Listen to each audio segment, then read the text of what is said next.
Assalamualaikum warahmatullahi wabarakatuh. Halo semuanya, kembali lagi dengan aku di channel Salsabila April ini. Hari ini kita akan membahas sebuah pendekatan pembelajaran yang bisa membuat pembelajaran matematika lebih efektif dan juga menyenangkan, yaitu pendekatan konstruktivisme. Metode ini terbukti meningkatkan pemahaman siswa hingga 20% lebih baik dibandingkan dengan metode tradisional ataupun konvensional. Yuk kita mulai saja. Nah, yang pertama, apa sih pembelajaran konstruktivisme? Pernah gak sih kamu ngerasa sulit ketika memahami konsep matematika hanya dengan ngejelasin penjelasan dari guru aja gitu? Nah, pendekatan konstruktivisme ini menawarkan cara belajar yang berbeda. Nah, dalam metode ini, siswa tidak hanya menerima informasi, tetapi juga membangun pemahaman mereka sendiri melalui pengalaman langsung dan juga interaksi. Pendekatan ini menempatkan siswa sebagai subjek aktif dalam proses pembelajaran. Sementara guru berperan sebagai fasilitator yang membimbing jalannya pembelajaran. Nah, karena pembelajaran konstruktivisme ini berpusat pada siswa, jadi peran guru hanya sebagai fasilitator seperti itu. Nah, contohnya saja, ketika siswa bekerja dalam sebuah kelompok atau diskusi untuk memecahkan masalah, peran guru itu hanya memberikan arahan ataupun panduan kepada siswa, seperti itu. Next, yang selanjutnya itu ada prinsip-prinsip utama konstruktivisme. Nah, prinsip-prinsip utama konstruktivisme itu ada 4. Yang pertama ada konstruksi aktif. Nah, di sini siswa membangun pemahaman mereka sendiri melalui eksplorasi yang dilakukan dalam pembelajaran dan juga dari pengalaman mereka yang sudah mereka lalui. Yang kedua, ada adaptasi. Di sini pembelajaran adalah proses dinamis di mana siswa menyesuaikan pemahamannya dengan pengalaman yang baru atau yang baru mereka terima. Yang ketiga, pengaruh pengetahuan awal. Nah, konsep baru ataupun pemahaman baru akan lebih mudah dipahami jika dikaitkan dengan pengalaman atau pengetahuan yang sudah dimiliki sebelumnya atau pengetahuan yang sudah ada dalam memori mereka. Yang keempat, interaksi sosial. Nah, pembelajaran menjadi lebih efektif melalui diskusi dan juga kolaborasi dengan teman sebaya ataupun guru. Okay, next. Ini adalah teori pembelajaran konstruktivisme menurut Jean Piaget. Menurut Jean Piaget, Jean Piaget itu adalah seorang ahli psikologi pendidikan yang menjelaskan bahwa proses belajar terjadi melalui 4 konsep utama. Yang pertama itu ada skema. Nah, struktur mental yang digunakan untuk memahami dan mengorganisasikan sebuah informasi. Yang kedua itu proses asimilasi. Sebuah proses menghubungkan informasi yang baru dengan konsep yang sudah ada di dalam pikiran.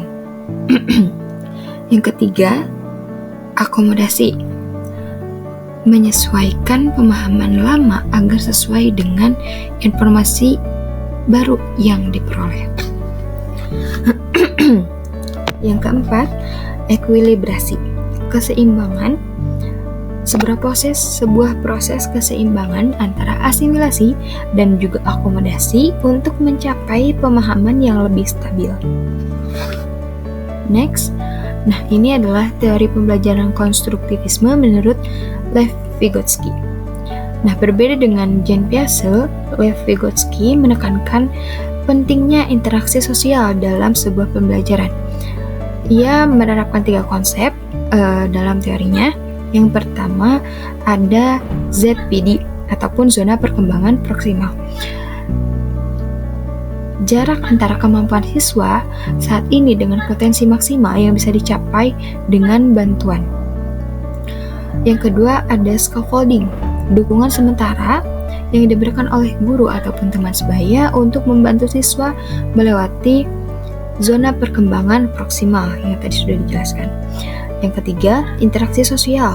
Pemahaman lebih cepat berkembang melalui diskusi, kerjasama, dan komunikasi dengan orang lain.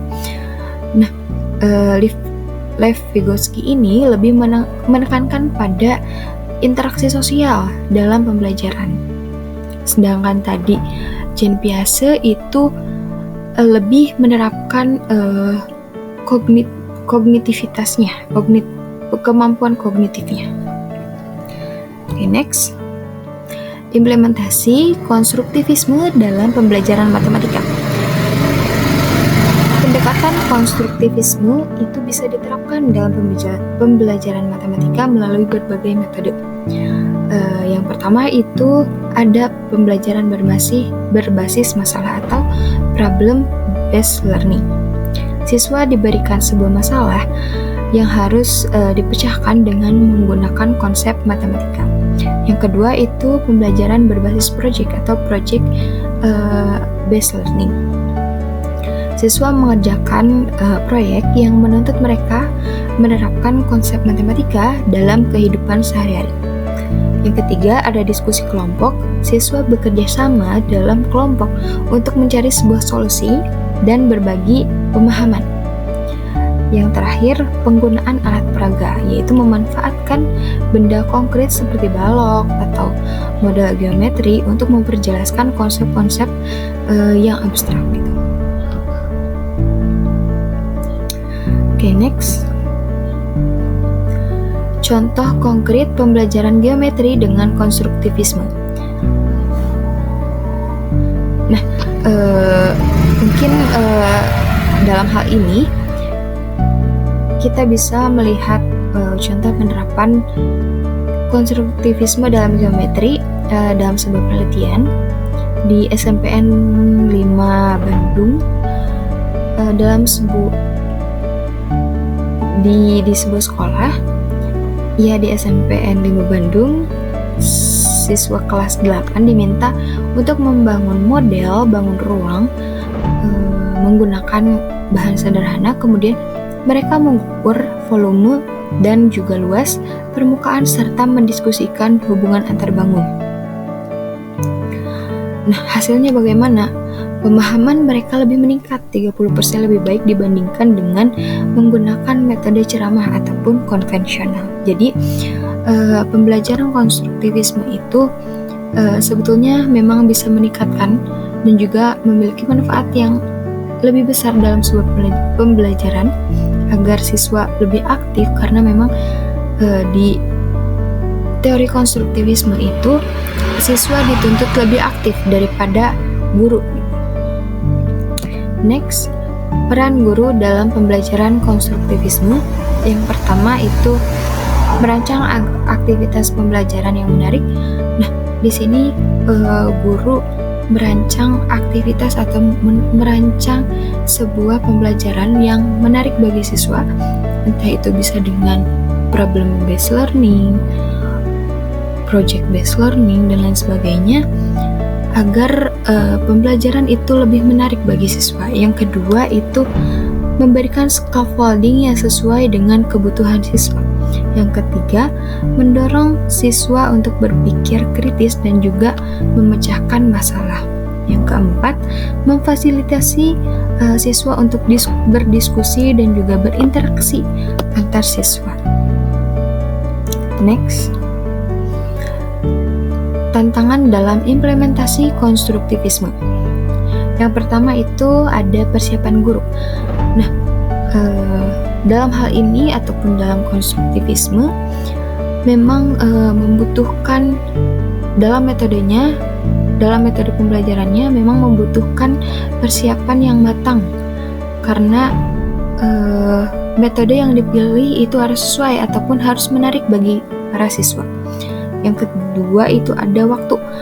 Memerlukan waktu yang lebih lama dibandingkan dengan metode tradisional karena ini pembelajarannya berpatok ataupun berpacu pada siswa sebagai center. Jadi durasi ataupun waktu yang dibutuhkan itu akan lebih lama dibandingkan dengan metode yang hanya menggunakan ceramah ataupun tradisional.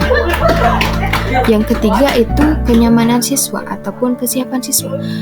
Siswa tidak semua siap ataupun tidak semua siswa langsung merasa nyaman dengan metode pembelajaran konstruktivisme ini. Yang keempat adalah evaluasi. Evaluasi yang komprehensif diperlukan untuk mengukur pemahaman siswa. Jadi dalam metode konstruktivisme itu memang ada beberapa diperlukan evaluasi yang komprehensif untuk benar-benar mengukur pemahaman para siswa. Nah, mungkin ada beberapa strategi untuk mengatasi permasalahannya. Yang pertama itu bisa dengan pelatihan guru berkelanjutan. Kedua, penggunaan sumber daya digital. Yang ketiga, kolaborasi antar guru. Next, yang terakhir itu adalah kesimpulan. Jadi pendekatan konstruktivisme itu sebetulnya memang membuat pembelajaran lebih bermakna dan juga meningkatkan keterlibatan siswa. Guru berperan sebagai fasilitator, sementara siswa aktif membangun pemahaman mereka sendiri. Implementasi yang sukses membutuhkan komitmen dari semua pihak ataupun stakeholder yang ada di sebuah pembelajaran. Mungkin sekian yang dapat saya sampaikan. Terima kasih telah menyaksikan video ini sampai akhir. Jangan lupa like, share, and subscribe. Sampai jumpa di video selanjutnya. See you next time, guys. Assalamualaikum.